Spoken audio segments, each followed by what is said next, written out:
What is going on, guys, and welcome to a new video. Today we're going to be breaking down the hardest mid laners to play in Dota 2. So if you're a player that likes to be challenged and likes to try out some of the hardest things you can play in this game, then this is the video for you. The first mid laner we're going to be breaking down is Earth Spirit. Earth Spirit is one of the hardest mid laners to play and pretty much the hardest spirit in my opinion. In fact, I actually don't play this hero a whole lot just because of how difficult it is to actually get value from it, because even if you're a good Earth Spirit player, that doesn't really mean you're going to be getting a whole lot of value around the map with this hero. Now sure, you can roll out of sticky situations, you can kick people out of sticky situations, but when it comes to doing damage, it's all about the magnetize, and learning how to get value from magnetize is also not very easy. You can also kick people under tower, which in the laning phase, if you're facing up against a hero with no mobility spells, you can easily get a ton of value from that, but even that is very difficult in your first few games as an Earth Spirit. Most of the time you're pretty much going to be feeding on this hero and not get a whole lot done, but a lot of players who are really big fans of this hero, they just spam it left, right, and center no matter the meta, and they just find a really good way to get value from this hero. But personally, I think this is the hardest spirit to play, and I honestly cannot get a whole lot of value, hence why I don't play this hero, and I don't have this hero currently as one of my better heroes. This is just a very awesome hero if you can get playtime on it. If you want to start learning this hero, I would recommend unranked, as you will be losing MMR early on without knowing the mechanics of Earth Spirit. So I do recommend either turbos or unranked for you to get that playtime so you can get better. Once you're good enough, then you can definitely bring him to ranked and start rolling on people, no pun intended. The next mid laner is going to be Meepo. Now Meepo is by far the hardest hero in Dota to play. The amount of micro you have to be doing on Meepo is absolutely insane, and it's not for most players. Even pro players, some can't really handle the mechanics of Meepo enough to bring it into ranked games. Some people kind of dabble in Meepo and kind of do a little bit here and there. I personally love Meepo. I'm not a good Meepo, but I do love playing this hero. It's so fun. But after one game, my brain is pretty much tired from microing all these Meepos, because the thing is, you have to pay attention to everything that is going on around the map. If you have all your Meepos following you around, you're not going to get that farm that Meepo typically gets. That's why he's the fastest farming hero in Dota, because there's multiple Meepos running around the map getting kills. You can easily blink poof and add them all to the same spot, and not only that, you're also farming pretty much every single camp. It's a very micro intensive hero, and even team fighting is quite difficult because you have to pay attention to all the Meepos,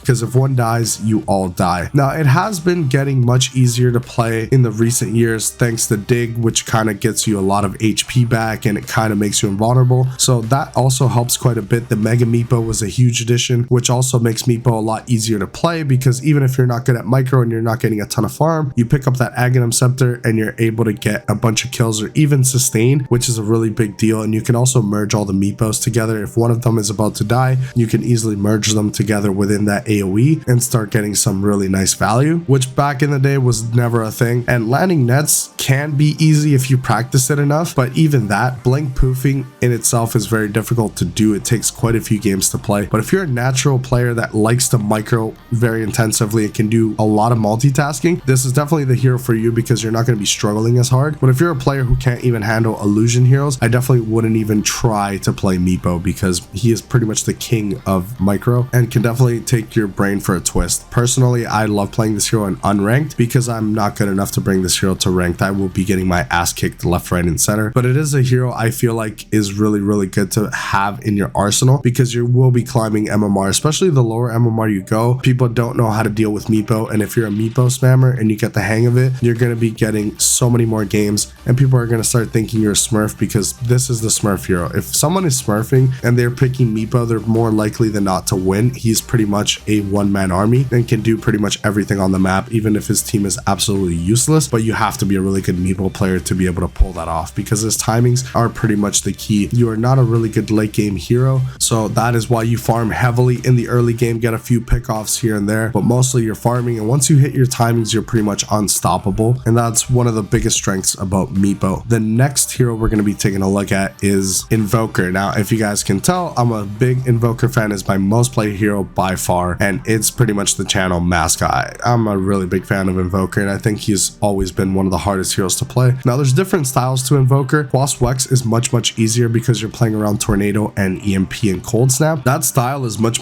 easier to play and doesn't take a huge amount of skill to actually play if you're full committing on Quas Wex. Now if you're dabbling in Exhort, it does take a little bit more skill to land your meteor correctly. Your Sunstrike is always going to be hard to land, and once you have that playtime and you learn how to cast your Sunstrikes and learn how to use them optimally, you will be getting kills pretty much sitting in the mid lane looking for Sunstrike opportunities and getting some really crazy highlight reels. That's one of the best reasons why a lot of people like to pick up Invoker, because they land these crazy Sunstrikes or these crazy 5-man plays and big cataclysms. This hero is just fun. He's not as good as he used to be, which kind of makes me a little bit sad, but if you're a good Invoker player, you're always going to be able to get a huge advantage because you have a huge amount of spells to your arsenal, and if you learn how to play this hero, you will be winning a lot more mid lane matchups. The hero's never been a lane dominator per se, but you provide so much utility for your team. You have Alacrity, you have Cold Snap, you have Deafening Blast, which is a disarm, you have your Meatball or your Meteor, but pretty much every Invoker player calls it Meatball, but you have your Meteor for extra damage, you have your Ghost Walk, that way you get a little bit of regen back, and now that you can actually use your orbs while invis is a lot better for you to set up some kills. And overall, such a beast of a hero. Highly recommend it if you guys want to play a tough mid laner and a hero that provides a ton of utility and can pretty much be played from any position if you're good enough. The next mid laner we're going to be taking a look at is Arc Warden. Now Arc Warden is definitely a very difficult hero. Not only do you have to micro your illusion because you're going to be feeding a lot of gold if he ends up dying, but you have a lot of spells to cast, but you can also get a ton of value and a ton of farm from Arc Warden because your Midases, you're able to use them on your clone as well. Your Tempest double, you're able to cast Midas with them as well, and every item pretty much you're able to use. You're able to use double Hex, double Orchid, pretty much whatever item build you decide to go for. So you have this effect going that you're going to be doing a ton of damage, but the thing is being in the right position. Arc Warden is quite frail and quite squishy, so typically you want to lead with your Tempest double and do as much damage as possible and keep your main hero as safe as possible, and you don't want to really put him head first. You want to be able to get your illusion in there and do as much as possible, but overall he's one of the better heroes to be playing from the mid lane if you do get your game time and you start practicing the hero. I love Arc Warden. I've been putting my game time into that hero because I know how strong he is, especially this patch and these last few patches. He's been such a beast. People don't really know how to counter him. Gleipnir is still a really good item, and he's a natural Gleipnir buyer. It helps you farm, it helps you team fight, and Arc Warden is pretty much always going to be meta as long as you know how to play him correctly, and that is pretty much the key. Getting your time with this hero is going to make you a better player, obviously. The next mid laner is going to be Puck. Now this is a hero I personally don't play a whole lot. Puck to me has always been the bane of my existence. Every time I'm playing up against Puck, I do suffer a little bit. I do know the best counters to Puck, obviously, so I can kind of get away from that, but when it comes to actually playing Puck, I'm not good enough. I'm not fast enough to be playing Puck, and I also don't get a lot of value in general from playing Puck. You have to be a very good Puck player to be able to do as many things as big Puck players actually end up doing in the fights. They get away from really tough situations. They pretty much play down to the wire all the time, just dodging spells left, right, and center, getting really big coils, and also just surviving. The key of this hero to be able to do a whole lot of damage is surviving and dodging spells and weaving in and out of the fight, going for the right targets, and pretty much just being a nuisance. If there's no stuns, the enemy team is just going to suffer all the time. They're not going to be able to catch you, and it feels really tough when you have 2 or 3 heroes just chasing down a Puck throughout the whole freaking game because they have a blink dagger, you have your phase shift, and you just can't really kill the hero. And the lower MMR you go, if there's a good Puck player, they're not going to catch him. So typically they want to buy items like Orchid or Abyssal to try and hold them down, and you can kind of do that, but once the Puck builds Yules and Lincoln Sphere, you're not going to be catching that hero. You have to be pretty good at catching a Puck because the hero is just extremely versatile, and the way he can get in and out of the fights whenever he pleases and very low cooldowns, the hero does a lot. But personally, I'm not a big fan of this mid laner. There is other mid laners I did want to mention. Honorable mentions goes out to Tinker. Tinker is a difficult hero to play, but lately he's being played as a support, so it's not this blink 1,000 times and cast 1,000 spells type Tinker that used to be played back in the day. Now it's a very defensive type Tinker, and I'm not really a big fan of support Tinker. I think he doesn't belong as a support. I think core Tinker was insanely annoying, but he was much better to play up against because it took a lot of skill to actually get value on Tinker. So I did appreciate when I saw a really good Tinker player. Nowadays it's just support Tinker, and I'm just not a fan. They're not getting enough done on the map for me, and I feel like it's kind of a throw pick, but that is mostly my opinion. Let me know in the comment section below which mid laner you guys think is the hardest in Dota. I would like to know your opinion in the comments below. I will see you guys guys in the next one. Thank you so much for watching.